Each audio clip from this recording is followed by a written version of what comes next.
Right? That's right. Because if you're in a wrong place and somebody brings you light, you don't want it. Cheese puffs. Shiny thing. Ooh. Let's talk about food. I'm thinking. Moving on. A proud look. A lying tongue. You know, this is an insidious little thing. There's a scripture, and I have to find it, where it says about we don't lie, not necessarily for our sake, but for our neighbor's sake. It's a reputation thing. You know, the mayor was supposed to come see me yesterday. Didn't show up. Didn't call.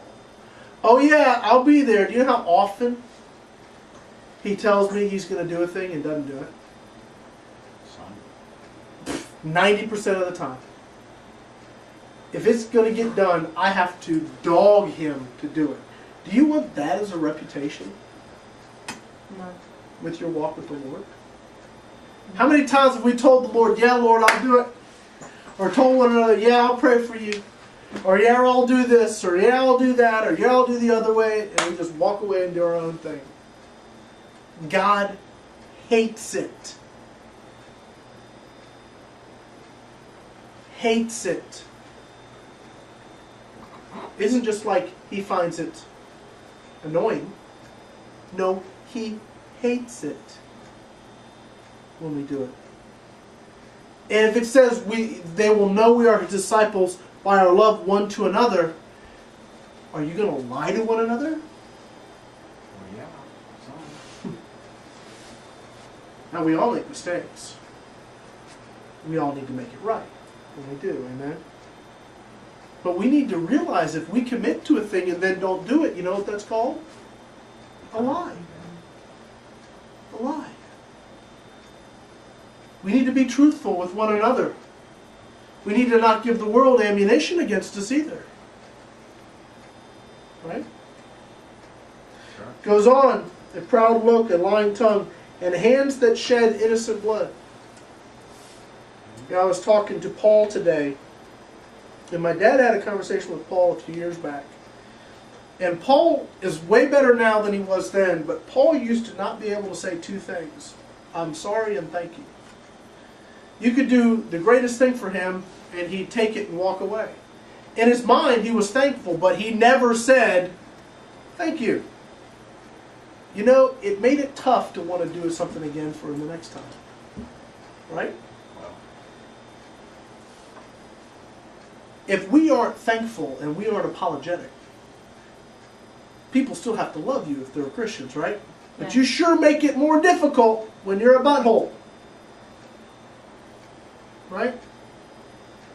You sure make it more difficult when you're not walking in love respectfully. I wonder how many Christians have just got burnt out loving people that did not walk in love. You know a little bit about that. Christians that just use.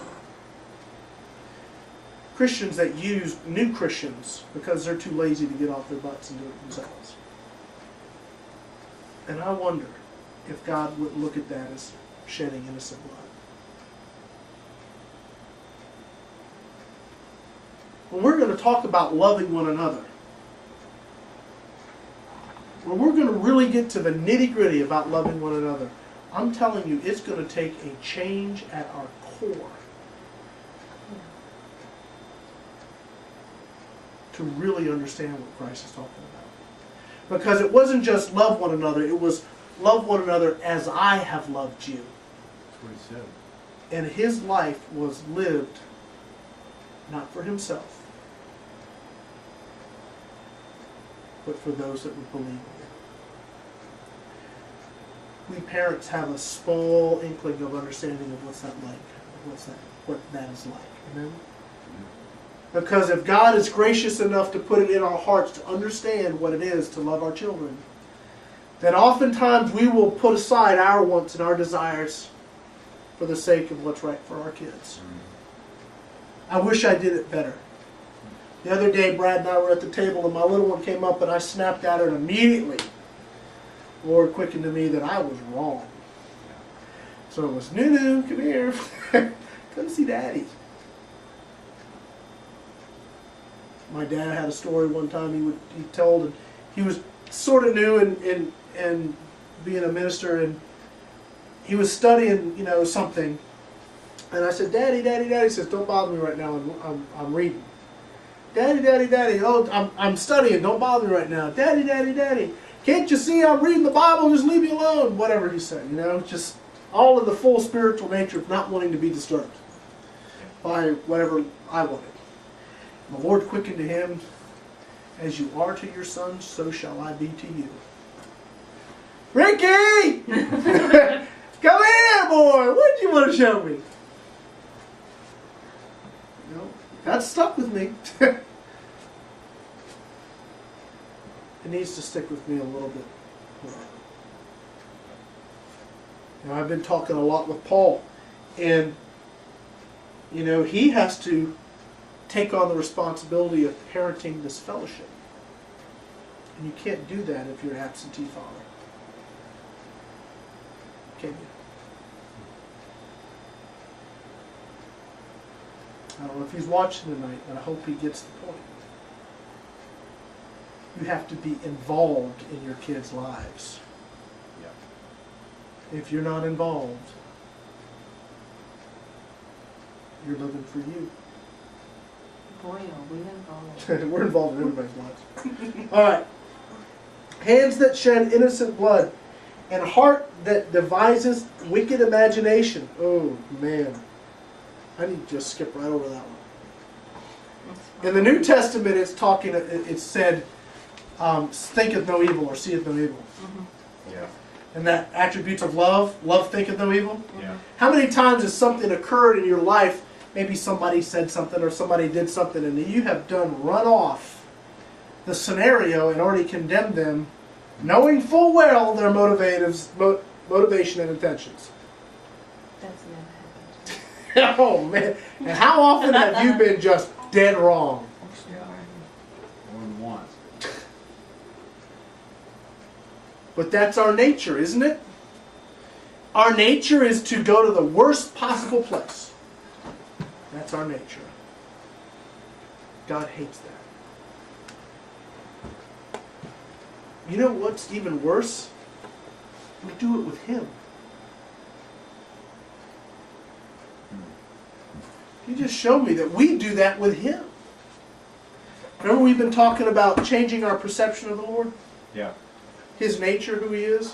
When something bad happens out there, who do people blame? It's an act of God. Who said? The media. Who said it? They're always right.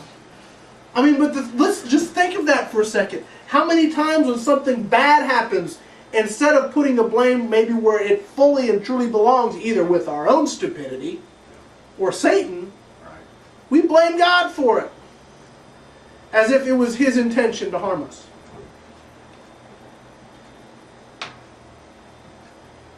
I don't like that. Feet that be swift in running to mischief. Verse 19, a false witness that speaketh lies. And the end of verse 19, which I want all of this to get to this. And he that soweth discord among the brethren. You know, all the other things God's talking about an emotion or an act that He hates. The end of 19, He says, and he that soweth discord among the brethren. He hates the person that does the sowing of the discord. It sounds like the person doing the sowing of the discord knows what they're doing. He hates the person. Now, if I were you, that is not a place I would want to be.